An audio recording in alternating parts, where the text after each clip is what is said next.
उनकी स्टोरी है कि वो अलग अलग करप्ट किंग्स के यहाँ जाते थे, करप्ट क्षत्रियस के यहाँ जाकर उनकी हत्या कर देते थे। ये स्टोरी की शुरुआत कहाँ हुई और उन्होंने एक्स क्यों चुना था एज अ वेपन?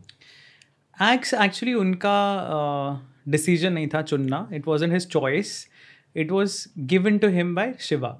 सो जब परशुराम ने ठाना कि मैं कुछ और बनना चाहता हूँ, अपनी लाइफ में कुछ और करना चाहता हूँ, उन्होंने शिव जी की तपस्या की और उस तपस्या के रिजल्ट में शिव जी ने उन्हें एक्स दिया था। तो x became his primary weapon and x को परशु बोलते हैं, इसीलिए उनका नाम परशुराम पड़ा, अदरवाइज उनका नाम राम था। तो परशु मिलने के बाद उनको उनका नाम परशुराम पड़ा। तो इसलिए मैंने बुक में भी हाइफन दिया है बीच में, क्योंकि उनका ओरिजिनल जो नाम था वो राम है, पर परशु के कारण ही became the axe man.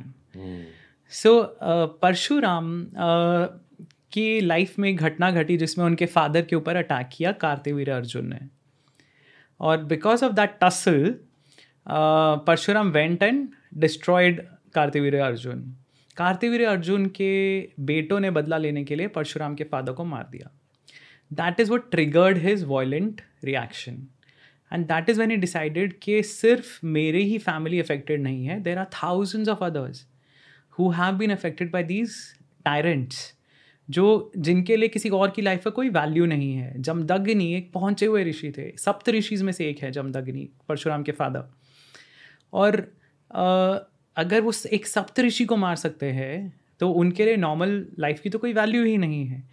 That is what triggered him to start that violent journey. और इनफैक्ट मैंने बुक में उसके बारे में ज़्यादा विवरण नहीं किया है, क्योंकि वो सबको पता है कि उन्होंने 21 बार किया। बट जो शुरुआत उसकी हुई वो इस इंसिडेंट से थी, and he must have had that realization, that is my interpretation, कि he needs to help others also. अगर हम आज के ज़माने की बात करें तो काफ़ी कंट्रीज़ हैं जिनमें डिक्टेटर्स थे, काफ़ी कंट्रीज़ में, अफ्रीका में, मिडल ईस्ट में, there were plenty of places, north Korea आप ले लीजिए, या मतलब और भी एशियन कंट्रीज़ हैं जहाँ पे डिक्टेटर्स हैं और लोगों की लाइफ की कोई वैल्यू नहीं है। अब आप देखिए तालिबान की बात कर लीजिए, तो लोग वहाँ से भाग रहे हैं। They are people of the same religion. It's not the religious minorities who are only affected. It is people of the same religion also. क्योंकि these guys are tyrants. वो उन्होंने जो डिक्टेट कर दिया वो सबको मानना पड़ेगा। So उस तरह के जब रूलर्स थे तो परशुराम ने वो रिस्पॉन्सिबिलिटी उठाई अपने सर पे कि मैं लोगों को इनसे छुटकारा दिलवाऊंगा, कि मैं अगर अपने पिता को नहीं बचा पाया पर मैं बाकी लोगों को बचाऊंगा। So वो उनका पर्पस था और वो उनका बर्डन बन गया। So Parshuram is a very misunderstood avatar. सबको लगता है कि वो बहुत वायलेंट थे, या इतना क्या ज़रूरत थी वायलेंट करने की। आप किसी घर में नहीं देखेंगे कि परशुराम की मूर्ति रखी हुई है पूजा के लिए। कृष्ण जी की होंगी, राम जी की होंगी, बट परशुराम की फ़ोटो नहीं होगी, या जो मतलब बहुत मुश्किल से ऐसा आपको दिखेगा, क्योंकि people are scared of the violence that he did. But so इस बुक में I try to explain the reasons for that violence, why he became what he became, why did he become what he became other than this? So for that you'll have to read the book. Okay. ठीक है sir. I think ये काफ़ी interesting episode अभी बन चुका है, but आप कोई ऐसे last paragraph of this podcast में कुछ ऐड करना चाहोगे परशुराम जी के बारे में? So Parshuram, I think, is a very, as I said, misunderstood character first of all, पर उनका रोल अभी ख़त्म नहीं हुआ है। तो आप देखिए कि अगर आने वाले अवतार के भी वो गुरु बनने वाले हैं, सो उनका जो कंट्रीब्यूशन है वो हमारी हिस्ट्री को, अगर हम मानते हैं कि ये, जैसे हम रामायण और महाभारत को इतिहास बोलते हैं, जो स्क्रिप्चर्स का डिवीज़न है, वेद जो है, वेद, उपनिषद, ब्राह्मण, सो ये एक कैटेगरी आता है जो ओल्डर लिटरेचर है। पुराण्स जो हैं ये स्मृति हैं। सो जो पुराने स्क्रिप्चर्स है दे आर श्रुति, जो सुने गए थे, और जो पुराण वगैरह हैं they are smriti. And a third category is itihas. So itihas को हम समझते हैं हिस्ट्री, दिस हैपेंड, इतिहास।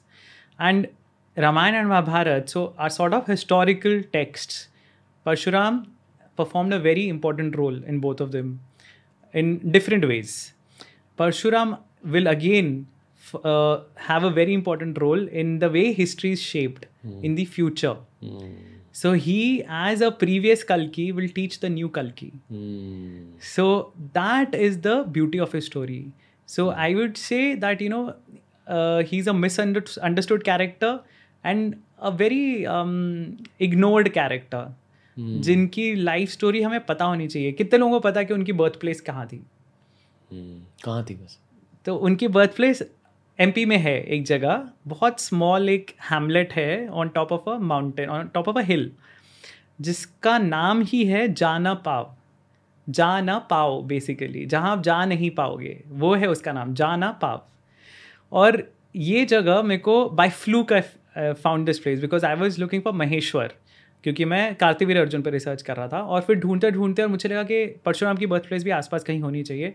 बहुत ढूंढने के बाद मुझे कहीं से पता चला, one obscure website, someone had gone trekking there, और वहाँ से मुझे पता चला कि ये वो जगह है. And I decided to go and see my self.